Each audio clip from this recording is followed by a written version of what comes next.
करीलाखानी खेड़ी में प्रशासनिक कार्यवाही में किसानों की फसल नष्ट, पीड़ित परिवारजनों से मिलने पहुंचे ओबीसी जन कल्याण संघ राष्ट्रीय अध्यक्ष राजकुमार यादव किसानों को दिलाया धैर्य और प्रशासन से किसानों की नष्ट हुई फसल की भरपाई करने के लिए शासन से उचित मुआवजा देने की अपील की। साथ ही उन्होंने कहा कि हम किसानों के हक की लड़ाई को लड़ेंगे, पीड़ित किसानों को न्याय दिलाने के लिए हमेशा लड़ते रहेंगे। मेहरबान सिंह कुशवाहा की रिपोर्ट। बेटा चिंता मत करो, हम ध्यान रखेंगे, तुम्हारा ख्याल रखेंगे परिवार का, और न्याय तो दिलाएंगे ही दिलाएंगे। लेकिन न्याय के साथ साथ जब भी समय आएगा आप लोग हमसे जुड़े रहना।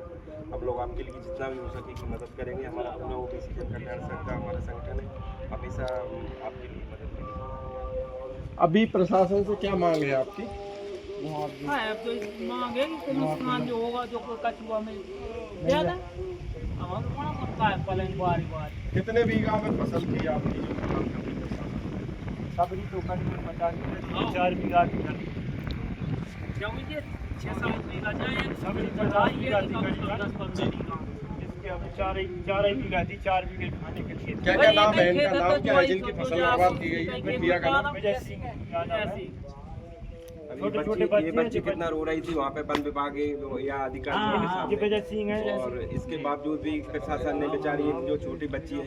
मैं आपको एक और बात बता दूं कि हमारे जैसे करीला माता मंदिर में हम देवी की पूजा करते हैं और हम धर्म को मानते हैं, मानना भी चाहिए। लेकिन जिस तरह से आज ये साक्षात देवी है, स्वरूप है, इस देवी स्वरूप बच्ची को रुलाया प्रशासन ने और इसकी भी नहीं सुनी, तो कहीं ना कहीं मैं तो इस बच्ची को साक्षात देवी के रूप में मानता हूँ। ये कन्या है, तो इसके प्रति भी थोड़ा बहुत रहम करना चाहिए था।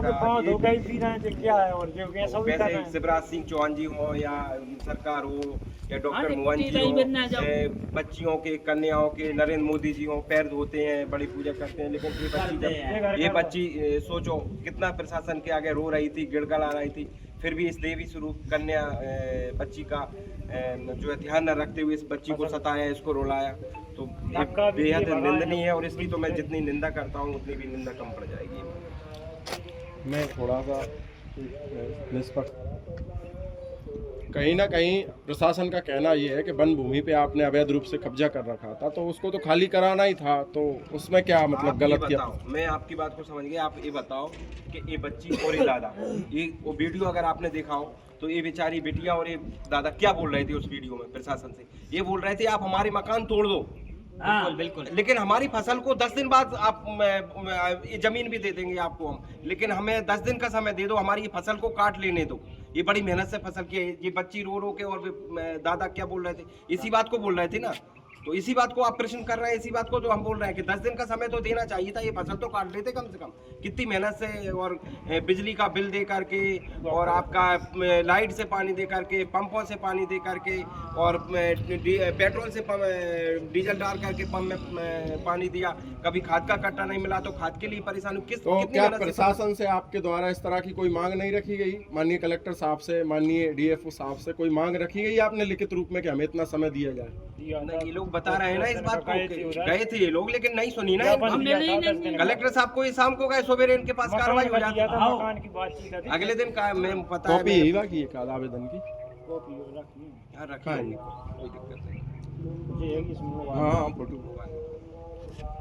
वो बता देंगे आपको, हम कॉपी दे देंगे, कोई दिक्कत नहीं। व्हाट्सएप कर देंगे, बंद है अभी। व्हाट्सएप के अधिकारी हैं, मीडिया है, सब लोगों को हम कॉपी दे सकते हैं। हमने दादा से बात की है संबंध, इन्होंने आवेदन दिए, सब जगह बात की। तो अभी क्या मांग है आपकी प्रशासन से? मुख्य जो आपकी मांग है कि इन लोगों को जो जमीन का जो नुकसान हुआ है, इसको जानबूझ के नुकसान किया है, इसका मुआवजा देना चाहिए। माननीय मुख्यमंत्री जी से हम लोग आग्रह करते हैं। कितने हजार बीघा के हिसाब से आप इसकी मांग करते हैं? देखो क्या है, वो तो आकलन कर लेंगे। जैसे मान लो 1 बीघा में 10-12 कुंटल गेहूँ करते हैं, तो आप हिसाब लगा लीजिए। जब 50 बीघा में नुकसान हुआ है तो 10 कुंटल के हिसाब से वही मान लो 30,000 25,000 बीघा के हिसाब से लगा लीजिए, आप पूरा हिसाब लग जाए। बहुत बहुत धन्यवाद।